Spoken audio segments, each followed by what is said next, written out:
بسم اللہ الرحمن الرحیم الحمد للہ رب العالمین والصلاة والسلام علی سید المرسلین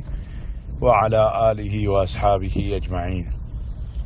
وزیر اعظم پاکستان محترم جناب عمران خان صاحب سے ملاقات میں سب سے پہلی بات تو جو اہم ترین ہے اور وہ ان کا ایران اور سعودی عرب کے درمیان سہولت کار یا رابطہ کار کا کردار ہے۔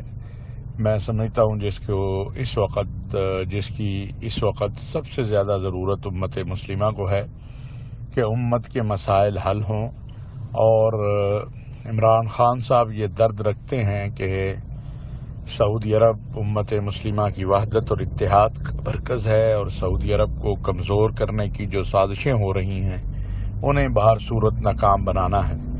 اسی طرح عمران خان صاحب کو چونکہ امریکی صدر نے بھی کہا کہ ایران اور سعودی عرب کے معاملات میں وہ رابطہ کاری اور سہولت کار کا کردار ادا کریں اور معاملات کو جنگ کی بجائے مذاکرات سے حل کرنے کی طرف، تو یہ ایک میں سمجھتا ہوں بہت بڑی پیش رفت ہے، اور اس پر عمران خان صاحب کو مبارکباد بھی دی ہے۔ اور اس کے ساتھ ساتھ جو ملکی مسائل ہیں، حالات ہیں، بعض وزراء کی طرف سے جو علماء کے خلاف یا مدارس کے خلاف بیانات ہیں، اس پر بھی ان سے گزارش کی ہے، جس پر انہوں نے فوری حکم جاری کیا۔ اور الحمدللہ بڑا واضح عمران خان صاحب کا موقف ہے، وہ ناموس رسالت کا مسئلہ ہو، وہ عقیدہ ختم نبوت کا مسئلہ ہو، وہ مدارس کی بات ہو، تو اور جو حالات اور واقعات عالمی اور پاکستانی اور خصوصاً کشمیر کے حوالے سے جو بات ان کا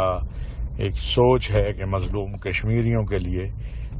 جلد از جلد جو ہے وہ ہندوستانی پنجے سے آزاد کروانے کی جدوجہد، اس کے بارے میں وہ بہت فکر مند نظر آتے ہیں۔ اور یہ بات بھی بڑی ہی میرے لیے تو حیران کن ہے، لیکن شیئر کر دوں کہ ملک کے اندر جو دھرنے یا مارچ یا اس طرح کی چیز ہے، وہ سمجھتے ہیں کہ آئین اور قانون کے مطابق ہر چیز ہوگی، اور کسی کو بھی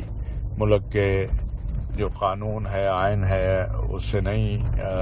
جو امن و امان ہے اس سے نہیں کھیلنے دیا جائے گا، اور جو مذاکرات کرنا چاہے گا اس سے مذاکرات بھی ہوں گے۔ اور ہماری بھی یہی رائے ہے کہ چونکہ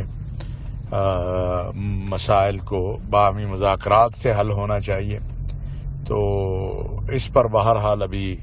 میں سمجھتا ہوں عمران خان صاحب کی دھرنوں یا مارچ یا اس پر وہ اتنی کوئی توجہ